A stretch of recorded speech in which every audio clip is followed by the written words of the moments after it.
Women's and print, इस topic पर चले, ठीक है ना। ये हम लोगों ने पढ़ लिया न्यू फॉर्म्स ऑफ पब्लिकेशन।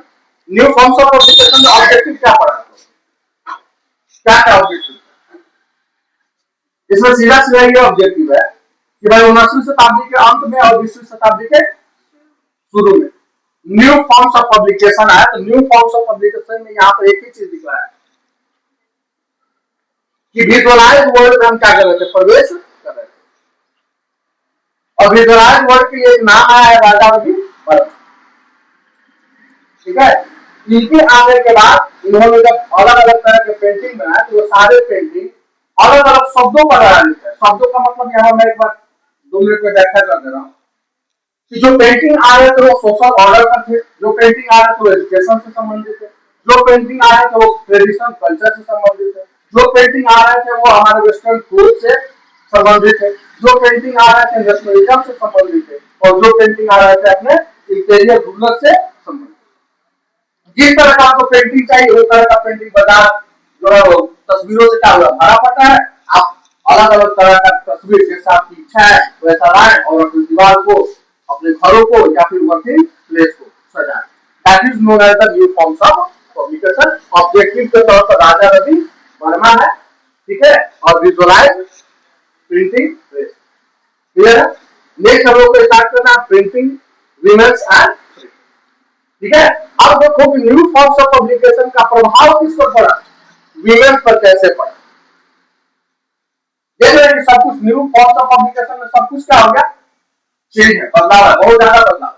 अब इस बदलाव का विमेंस पर क्या प्रभाव पड़ा, यहाँ पे 4-5 ऑब्जेक्टिव आएंगे, ध्यान देंगे आप। यहाँ पर 4-5 ऑब्जेक्टिव आएंगे, दोनों को ध्यान देना। Life and feeling of women began to be written in a particularly vivid and intensive way. 2 शब्द दिया है, कौन कौन सा शब्द है, लाइफ एंड फीलिंग, यानी औरतों का जो जीवन था और औरतों की जो फीलिंग्स थी, सोच जो थी, ठीक है, वो अलग अलग रूपों में लोगों के पास पहुंचना शुरू हुआ। यानी औरतों का जो फीलिंग था, जो महसूस वो करते, जो उनका जीवन था उस समय, जिस समय की हम लोग बात कर रहे हैं, the women of the life of very hardship, ठीक है ना, जिस समय की हम लोग बात करें, जिस समय का इतिहास हम पढ़ रहे हैं, the women of the life of very hardship, ठीक है ना, because the society was based on the orthodoxy family. जो हमारा समाज था, ठीक है ना, वो ऑर्थोडॉक्सी विचारधारा वाला था। ऑर्थोडॉक्सी का विचारधारा को तो पुराने परंपराओं को अपने साथ में लेकर के चलना चाहते हैं। भाई घर के अंदर ही मुसफर हो जाती थी, घर के अंदर ही सड़ जाती थी, उनको बाहर का देश दुनिया देखने को इजाजत नहीं। उस तरह के इतिहास को क्या करना पड़ता है। इसलिए यहाँ पर 2 शब्दों को क्रूशियली लिया है कि life and the feeling of the women, यानी औरतों का जो जीवन है, औरतों की जो सोच है, विचार है, जैसा वो महसूस करती थी, began to be written in a particularly vivid and intensive way. उनके फीलिंग्स को, उनके लाइफ को अलग अलग औरतों के द्वारा क्या किया जाने लगा, छापा जाने। यानी औरतें भी यहाँ पर इस सेंटेंस ये क्लियरिफाई है कि एट दैट टाइम, ठीक है, it means starting of the 20th century, इस समय औरतें क्या हो रही थी भाई, पढ़ लिख चुकी थी। परसेंटेज भले क्या था, कम था, लेकिन जो भी औरतें थी वो पढ़ी लिखी थी और वो अपने फीलिंग्स को और अपने दैनिक जीवन को, लाइफ को क्या कर सकती थी, ऐसे के माध्यम से, ठीक है, शॉर्ट स्टोरीज के माध्यम से वो लिख करके जनता के बीच प्रस्तुत कर सकते, ठीक है ना। Women's reading therefore increased numerously in a middle class. और फिर आगे बढ़ा तो आगे लिख रहा है कि मध्य वर्गीय जो परिवार की औरतें होती थी, मध्य वर्गीय, उसमें पढ़ने लिखने वाले औरतों की संख्या जो है उसमें काफी ज्यादा क्या हुआ, डेवलपमेंट। सबसे ज्यादा मध्य वर्गीय परिवार की औरतें पढ़ने लिखने में आगे आई, अग्रसर हुई, ठीक है ना, उसकी संख्या में क्या हुई, बढ़ोतरी होने लगी। Liberal household and a father began educating their women's daughters at home. अब कह रहा है कि जो लिबरल फादर थे, हस्बैंड थे, वो अपने घर में ही अपनी औरतों को क्या कर रहे थे, शिक्षा दीक्षा दे रहे। क्योंकि अभी बताया है that time the society was based on the Orthodox mentality. उस समय का जो समाज था ऑर्थोडॉक्स मेंटालिटी पर क्या था, डिपेंडेंट था। There was not a scope of schooling का स्कोप नहीं था. Social order was not so very frankly, social order भी फ्रैंकली नहीं था. तो those who were the liberal family और a liberal father or a liberal husband, they provide education for their women at their home. वो अपने घर में अपने बच्चों अपने औरतों को क्या करते थे, पढ़ाने का काम करते. क्योंकि उनको पता था कि what is the importance of education. पढ़ाई का शिक्षा का क्या महत्व है वो जानते थे. कौन लोग जानते थे? द लिबरल हाउसहोल्ड और the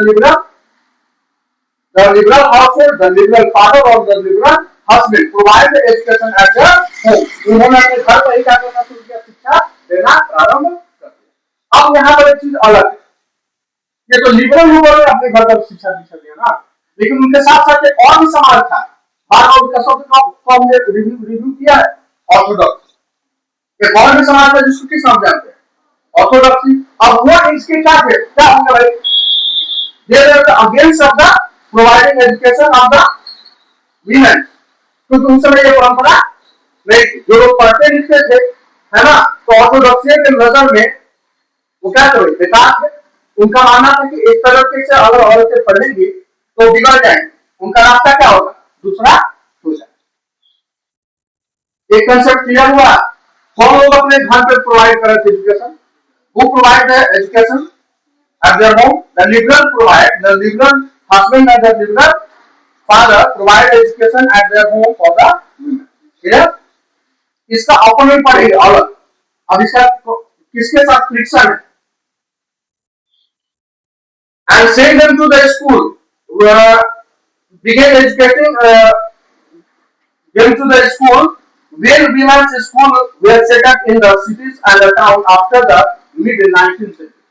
और जो मध्य 19वीं शताब्दी में स्कूल कॉलेज खोले, तो यही जो लिबरल फादर थे या लिबरल हस्बैंड थे, वह अपने घर के औरतों को स्कूल कॉलेज में भी भेजना शुरू कर. अब देख रहे हैं भारत में भी एजुकेशन क्या हो रहा है, धीरे धीरे बढ़ रहा है. मिड 19th सेंचुरी में जब स्कूल खुले, कॉलेज खुले, तो जो लिबरल फादर थे या लिबरल हस्बैंड थे, जो लोग एजुकेशन के काफी ज्यादा क्या हो चुके थे, जुड़ चुके थे, those who know the importance of the education, they usually send their women to school and college. वो लोगों ने स्कूल कॉलेज भेजना क्या कर दिया, प्रारंभ कर दिया. Many journalists began carrying writing by women and explain why women should be educated. अब क्या हुआ भाई, जब ये औरतें बाहर निकलने लगी, पढ़ने लिखना सीखने लगी, तो बहुत सारे जर्नल्स ने यानी पत्रकारों ने ये भी लिखना शुरू कर दिया कि औरतों को क्यों पढ़ाई लिखाई करना चाहिए, उसका इंपॉर्टेंस बताना शुरू किया. अब जो जर्नल्स थे वो तो न्यूज पेपर में चलते थे, और न्यूज पेपर औरतों के पास क्या होते थे, पत्र पत्रिकाओं के माध्यम से ये संदेश जाता है, और उसको पढ़ करके लोगों में यह फीलिंग्स आना शुरू हुई कि what is the importance of education, पढ़ाई का क्या महत्व है. इससे ज्यादा से ज्यादा औरतें क्या हो रही, पढ़ाई की तरफ अट्रैक्ट होने लगी. Many journals began writing about the women and explain why women should be educated. They also carried a syllabus and attached suitable reading matter which could be used for a home-based school. इसलिए औरतों के पास पढ़ने के लिए साधन संसाधन होना चाहिए. पढ़ाई के लिए जो भी व्यवस्था है उसको क्या किया गया, जुटाना चाहिए, ताकि पढ़ाई औरतों तक विशेष रूप से क्या किया जा सके, पहुंचाया जा सके. यह पहला पैराग्राफ. दूसरा पैराग्राफ की किसके बारे में बताया भाई, orthodoxy family. But none of the families वे आर लिबरल. अब देखो किसके बारे में आ गया, ऑर्थोडॉक्सी. लेकिन सारे जो परिवार थे वो लिबरल नहीं थे, वो उदारवादी नहीं थे. कुछ ऐसे भी समाज के लोग थे, those mentality was dependent on the orthodox mentality. कुछ ऐसे भी परिवार थे जिनका ऑर्थोडॉक्स मेंटालिटी था.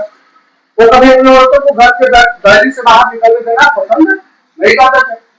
इसलिए सारे समाज के सारे लोग लिबरल मेंटालिटी के नहीं थे. कंजर्वेटिव हिंदू, यहाँ पर मैं बार बार ऑर्थोडॉक्स बोल रहा हूँ, यहाँ पर क्या लिखा कंजर्वेटिव. कंजर्वेटिव क्या होता है, रूढ़िवादी. जो हिंदू थे, रूढ़िवादी किसको कहेंगे, those who practices the traditional ritual and culture along with them. जो पुराने परंपराओं को खो करके क्या करते हैं, लेकर के चलने में विश्वास करते हैं. They don't want to never change. उसमें कोई परिवर्तन नहीं है. औरतें अगर घर के अंदर है तो वैसे तो लक्ष्मण रेखा खींच दिया बता रहे, इसके बाहर हो जा नहीं सकते. इस तरह का मेंटालिटी के लोगों को क्या कहेंगे, कंजर्वेटिव, ठीक है, रूढ़िवादी Hindu, conservative Hindu believes that a literate girl would be widow, and Muslim fear that educated women would be corrupted by reading Urdu roman.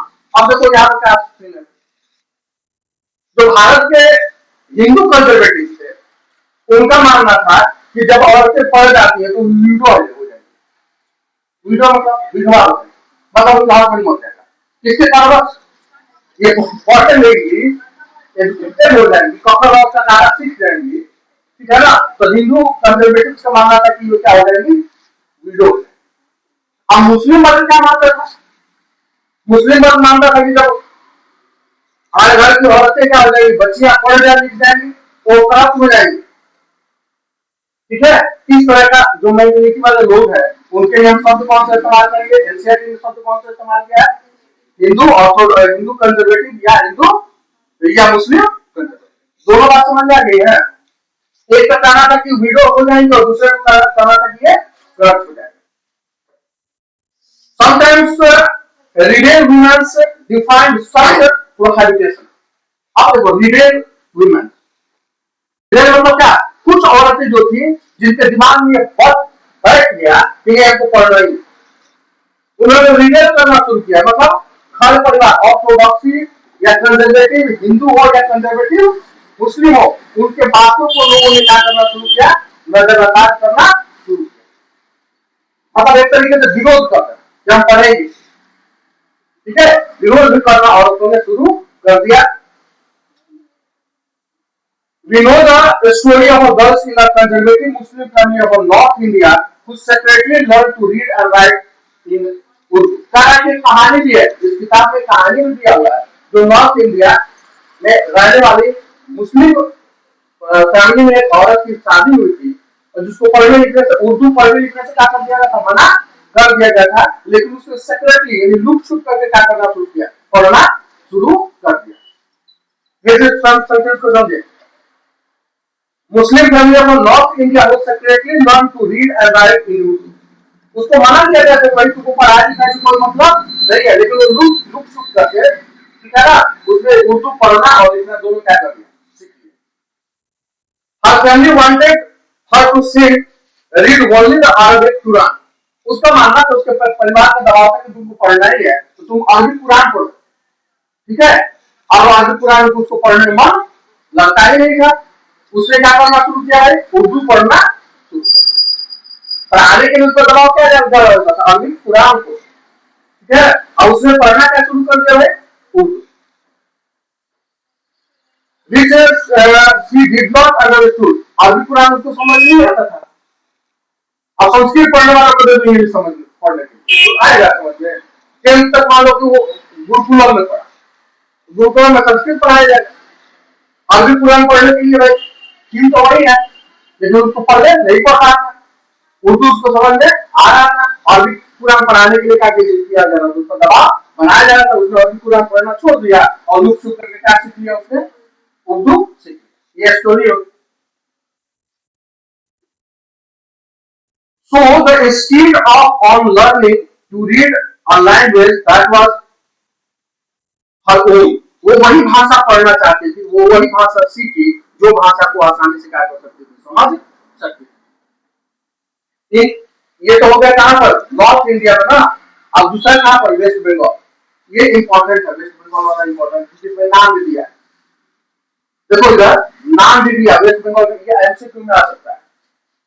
In West Bengal, in the earlier 19th century, मतलब 19वीं शताब्दी के प्रारंभ में रसुंदरी देवी, याद रखना नाम क्या है, रसुंदरी देवी, a young married girl in a very orthodox house, इसका विवाह कहाँ हो गया था, ऑर्थोडॉक्स हाउसहोल्ड में हो गया था, पुराने परंपराओं वाले विचारधाराओं के घर में बेचारी क्या हो गई थी, शादी हो गई थी, नाम क्या था, रसुंदरी देवी, कहाँ की है ये, वेस्ट बंगाल की। Learn to read in the secretary in her kitchen, उसको पढ़ने का इच्छा था, ऑर्थोडॉक्स फैमिली में उसकी शादी हो गई, ऑर्थोडॉक्स फैमिली वाले उसको पढ़ाना नहीं चाहते थे, अब उसने सेक्रेटली लुक छुप करके किचन में पढ़ाई करना क्या शुरू। तो देखो पढ़ने का सीखने का चलिए कोई ऐसा नहीं है कि तुमको माहौल नहीं मिले तो ही तुम पढ़ोगे। जब जुनून आ जाएगा, जब सीखने की लालसा आ जाएगी तो इन्वायरमेंट कोई भी मायने नहीं। कैसे दो दो नॉर्थ इंडिया का एक कहानी हमने देखा, वेस्ट बंगाल का कहानी देखा, सुंदरी देवी के बारे में पढ़ लिया, है ना। उसको पढ़ने की इच्छा थी और प्रोडक्शन फैमिली में उसकी शादी हुई थी, नहीं पढ़ा पा रहे थे, पढ़ने की इच्छा थी, उसने किचन में क्या करना शुरू किया, पढ़ना शुरू किया। रसोई घर में उसने पढ़ा अपना क्लासरूम, और रसोई घर में खाना बना रही है, पढ़ रही है, ठीक है ना। जैसे किसी को कोई मतलब नहीं, टाइम पर खाना दे देते होगी, अपना पढ़ाई करते होगी। Learn to read in the secretary in the kitchen. After the wrote her autobiography, Amar Jiban. देखो सुंदरी देवी के साथ एक उन्होंने अपना आत्मकथा भी लिखा, जिस आत्मकथा का नाम क्या है, आमार जीवन। याद रखना है, आहार जीवन। आहार का मतलब होता है, पश्चिम बंगाल में आहार का मतलब होता है मेरा, ठीक है, मेरा जीवन, यानी ऑटोबायोग्राफी उन्होंने क्या कर दिया, अपने जीवन का। which was published in 1876। जब कब पब्लिश हुआ, 1870, 1876, ठीक है, याद रखेंगे। तो 1876 यहाँ पे क्या आ जाएगा, 1876 डैश रस सुंदरी देवी कहाँ के रहने वाले थे, बंगाल, ठीक है। और उसने सेक्रेटरी कहाँ पर लिखा है, क्लियर है। और उसके किताब का क्या नाम है, आमार जीवन, ठीक है। It was the first full-length autobiography published in the Bengali language। या बंगाली लैंग्वेज में छपने वाला पहला पूर्ण आत्म कहानी थी। पूरा अपने जीवन का पूरा कहानी उसने क्या कर दिया, छाप दिया। ये फुल ऑटोबायोग्राफी के रूप में जाना जाता है। Since social reforms and the novel had already created a great interest in the women's lives and emotions। अब कह रहा है कि सोशल रिफॉर्म, सोशल रिफॉर्म जो सामाजिक सुधार पर क्या की जा रही थी, किताब लिखा गया, जैसे समाज सुधार की किताब लिखा गया, समाज रिफॉर्म, ठीक है ना। ये सामाजिक सुधार से संबंधित किताब भी औरतों के जीवन पर गहरा प्रभाव डाले, उसका भी औरतों ने क्या किया, भरपूर लाभ उठाया। सेंटेंस को बढ़िया से समझे। Since social reforms and the novels had already created a great interest in women's lives and emotions। ये जो सामाजिक स्तर पर लिखे जा रहे थे किताब से, नोवेल से, इन किताब में और नोवेल से औरतों के जीवन पर एक बहुत बड़ा प्रभाव छोड़ा। There was also an interest in what women would have to say about their own life। इससे उन लोगों ने यह सीख लिया कि औरतों के वास्तविक जीवन कैसा होना चाहिए, क्योंकि ये सब कुछ पहले से किताबें लिखी आ गई थी, अलग अलग राइटर्स के द्वारा, अलग अलग सोशल रिफॉर्मर्स के द्वारा। इसलिए इनके चेतना में बैठ गया, इनके दिलो दिमाग में बैठ गया कि what should be the real life of women, women का वास्तविक जीवन कैसा होना चाहिए। From 1860 on New Bengali women's life, Kailash वासनी देवी, बंगाल में दो नाम आए, सुंदरी देवी और कैलाश वासनी देवी। एक का नाम आया 1876 में और दूसरे का नाम आ गया कब, 1860, 1876 और 60, याद रखना है, एकदम आसपास है, 1876 और 1860। इसके साथ क्या नाम है भाई, कैलाश, कैलाश वासनी, वासनी, ठीक है। दोनों नाम है 1876 और 1860, 16 साल का होता है। और दोनों ही कहां से जुड़ी हुई है, बंगाल से। कैलाश सुंदरी देवी wrote books highlighting the experiences of women। अब इन्होंने क्या शुरू किया भाई, कि औरतों का जीवन कैसा होना चाहिए, उस पर संबंधित कैलाश निवासी देवी ने क्या करना शुरू किया, किताब लिखना शुरू किया। About how women were imprisoned at the home, keeping in violence, forced to do hard domestic labor and treated unjustice by the very people they served। इन्होंने कैलाश वासनी देवी ने जो किताब लिखा, उसमें चार पांच चीजों को नोट जोड़ कि कैसे औरतों के साथ इनजस्टिस किया जाता है, अन्याय किया जाता है।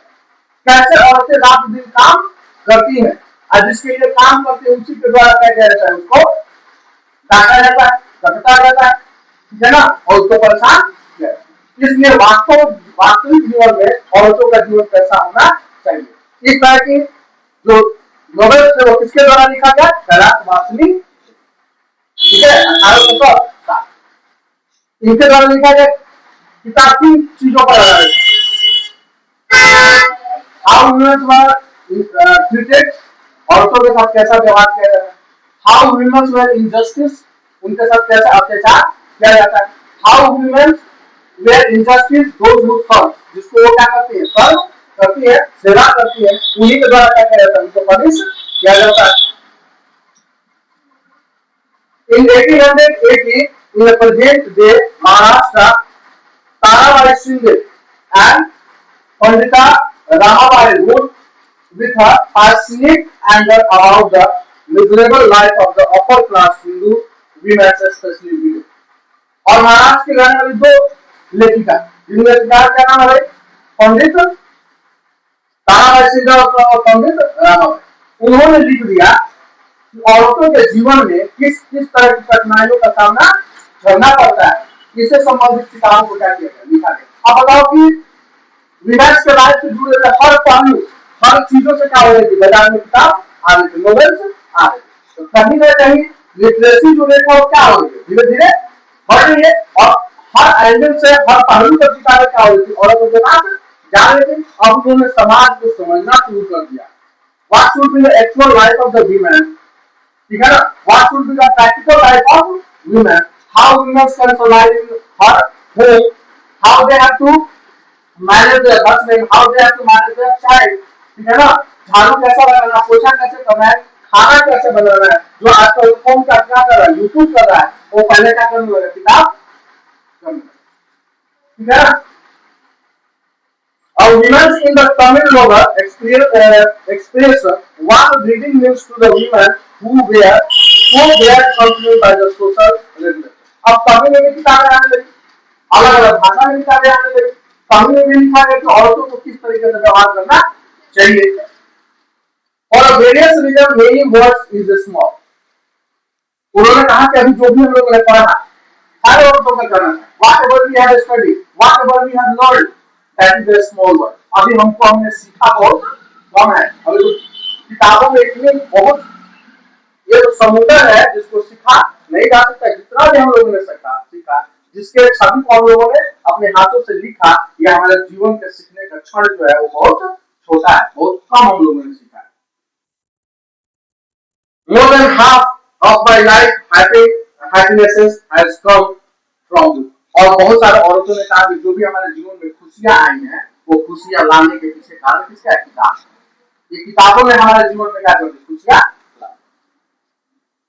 While Urdu, Tamil, Bengali and Marathi print culture had developed earlier.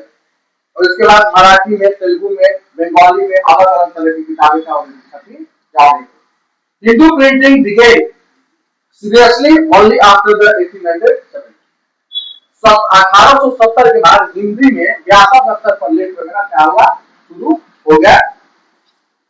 और soon a large segment of it was devoted to the education of the women. और जब हिंदी आया तो हिंदी से बहुत ज्यादा संख्या में औरतें क्या हो गई, जुड़ना शुरू हो गई। In the early 19th century, journals written for and sometimes edited by women become extremely popular. अब 20वीं शताब्दी आते हैं तो जो पत्र पत्रिका के संपादक थे होती थी, जो पहले पुरुष हुआ करते थे, अब औरतें इतना पढ़ लिख गई कि संपादकीय कार्य करना शुरू कर दी, किसने, औरतों ने। एडिटोरियल पेज वगैरह लिखना शुरू कर दी, मतलब अखबार का जो बीच वाला पेज होता है सिंगल, उसमें एडिटोरियल लिखा जाता है, ठीक है ना, सारांश वगैरह, उसको भी लिखना क्या कर दिया, औरतों ने शुरू कर दिया। They discuss issues like women's education,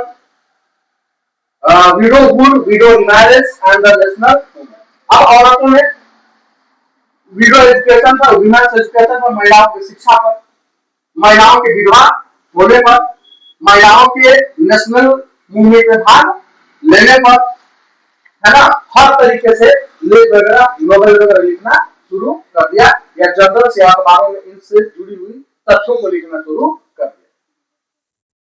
Some of them offer a household and a fashion lesson to women and a broad entertainment through short stories and a serialized novel.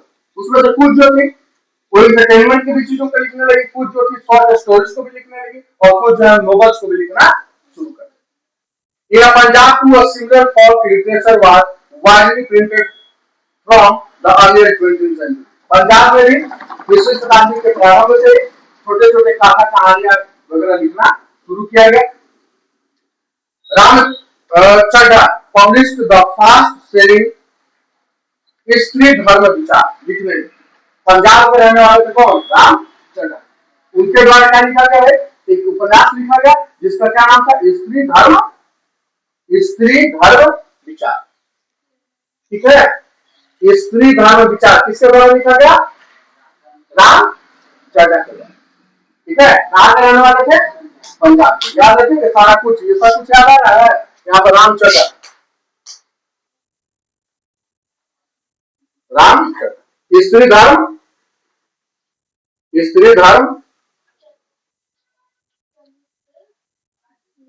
विचार, स्त्री धर्म विचार। ठीक है जी। To teach women how to obedient wife. अब स्त्री धर्म विचार में उन्होंने क्या क्या लिखा है कि एक औरत को कैसे ओबीडियंट होना चाहिए, आज्ञाकारी होना चाहिए, इससे संबंधित उन्होंने किताब लिखा जिसका नाम क्या था? स्त्री धर्म विचार। किसके द्वारा लिखा गया? राम चड्ढा। ठीक है। The Khalsa Tract Society published a cheap booklets with a similar message. उसी तरीके से खालसा जो सोसाइटी था उस उन्होंने भी अपने समाज से जुड़ी औरतों के बारे में, औरतों को किस तरीके से ओबीडियंट होना चाहिए, आज्ञाकारी होना चाहिए, इसके सिमिलरिटी से संबंधित उस लैंग्वेज में क्या कर दिया गया? किताब लिख दी गई। Many of these were in the form of the dialogues about the quality of a good woman. इस तरह से लिखी हुई ज्यादातर जो किताबें थी और औरतों की गुण कैसा होना चाहिए उस पर संबंधित किताबों को लिखा गया। In Bengal and entire area in a central Kolkata, Batala, most important Batala. Kolkata में एक एरिया था, एक इलाका था जिसको बटाला के नाम से जाना जाता है। तो Batala was the educational hub of India. ठीक है ना, भारत में जितने भी किताबें छपती थी उन किताबों का जो रॉ मटेरियल होता था वो कहां से मिलता था? बटाला। ठीक है ना, वहां पर कह रहे हैं कि Bengal and entire area in the central Kolkata, मध्य कोलकाता का एक हिस्सा है जिसको हम बटाला के नाम से जानते हैं, was developed to printing of the popular books. ये बहुत किताब के मामले में यह जो क्षेत्र है बटाला वो बहुत ज्यादा क्या हुआ? प्रसिद्ध हुआ। Here you could buy cheap edition of the religious tracts and scriptures as well as a leaflet that was considered absence and सेंडेशियस। यहाँ पर अलग अलग तरह की किताबें, सस्ती किताबें, महंगी किताबें, अच्छा लिथोग्राफी, सस्ती लिथोग्राफी, हर तरह की किताबें क्या हो रही थी उपलब्ध। By the late 19th century, a lot of books were being profusely illustrated with the woodcuts and colored lithograph. 20वीं शताब्दी आते आते तो किताबों पे क्या की जाने लगी? चित्रकारी वगैरह करके उसको सजाया जाना शुरू किया गया। पाइडलर्स, ये सजाया हुआ किसमें? इंग्लैंड में भी। पाइडलर्स 20वीं शताब्दी आते हैं तो जैसे टोकरी में लेकर सब्जी को गाँव में बेचा जाता है उस तरीके से पाइडलर्स यानी फेरी वाले ने किताबों को भी बेचना क्या कर दिया? शुरू कर दिया। Pioneers took the Batala publication to the houses. Took the Batala publication to the houses. मतलब बटाला से किताबों को खरीदते थे फेरी वाले और गांव के अलग अलग घरों में गांव में जाकर के बेचते थे। Enabling women to read them in their leisure time. और औरतें किताब खरीदती थी और जो खाली समय होता था, लीजर टाइम होता था, उसमें ये किताबों को पढ़ती थी। ठीक है?